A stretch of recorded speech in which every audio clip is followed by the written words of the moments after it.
And the nominees for the 2021 Oscar for Best Actress: Carey Mulligan from Promising Young Woman at plus 125, Viola Davis from Ma Rainey's Black Bottom at plus 200, Frances McDormand from Nomadland plus 400, Andra Day from The United States versus Billie Holiday at plus 600, and then Vanessa Kirby from Pieces of a Woman at plus 2,000. This is a wide open race, so it really just comes down to what odds are available to you and taking the best ones possible. I also like Andra Day for very reasons similar to Colin. History favors actors who play historical figures, especially in the Best Actress category, and that also applies to Viola Davis. So Oscar actually is a very interesting tidbit for when 2 of the 5 nominees have played nonfiction instead of fictional characters.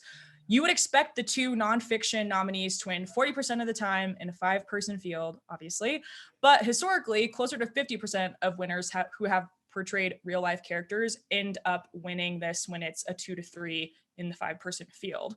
The knock on Viola Davis is her age, which I know Colin will get into right now, because historically this award has not favored women in their 50s.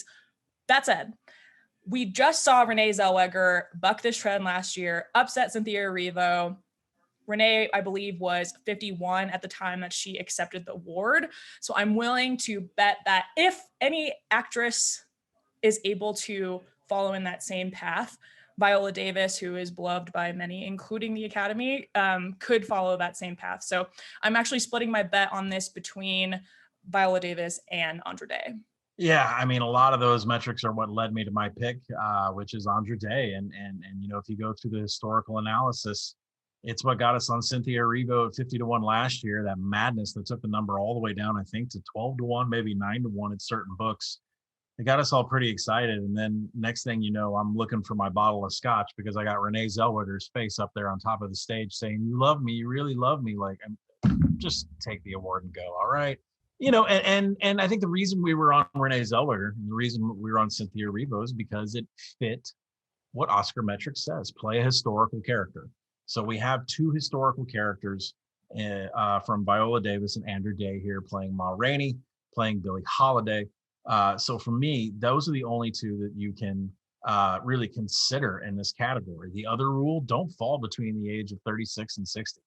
I mean, yes, Renee Zellweger is now a data point on a category that's been around since 1929. The percentages still say the Academy loves to award very young ladies or ladies in their 60s, Jessica Tandy, Jennifer Lawrence, right? I mean, that's what we're looking at here. So the rules are: don't follow that age range, play a historical character. That leads us to Viola Davis and Andra Day. Andra Day is the pick here for me. I love Frances McDormand. I mean, you're darn tootin'. Fargo is one of the best movies I've ever watched. You betcha.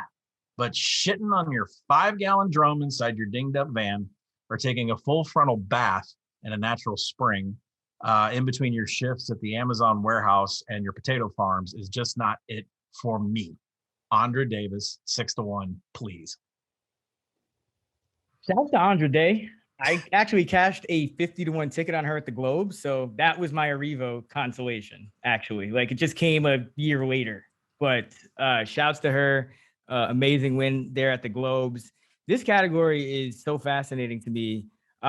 First of all, I think the biggest upset in recent memory, that was, nobody saw that coming. Everyone had close penciled in. The experts, 0% Ron Coleman. So again, I look back at just, what could we have expected Coleman if we were just looking a little closer? And the answer is definitely yes. She won a BAFTA that year. She won a Golden Globe. So those are 2 of the 4 precursors. She also won 23 smaller awards out of 35. So she was winning at about a 2 to 1 clip. She did lose at the Screen Actors Guild and the Critics' Choice.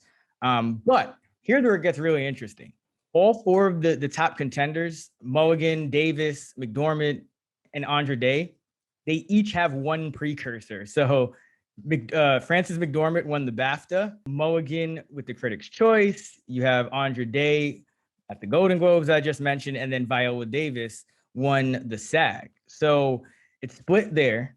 It's it's all over the place with the Gold Derby experts. I mean, they have Mulligan as a slight favorite, as do the odds, but they're at like below 50% in terms of endorsing her. So then you look at some of the smaller nominations. No one really stands out too much, but McDormand does have the most at 12. I have Davis with 5, Day with 3, and Mulligan with 7. So like I just keep going back and forth, and I just like after looking at like so many different data points and charts and trying to model this out, I just decided that we should treat this as 25. All 4 of these main contenders have about a 25% chance. And so I'm betting on any of those 4 that are going to come in with better odds than that. And so I'm going with McDormand at plus 400,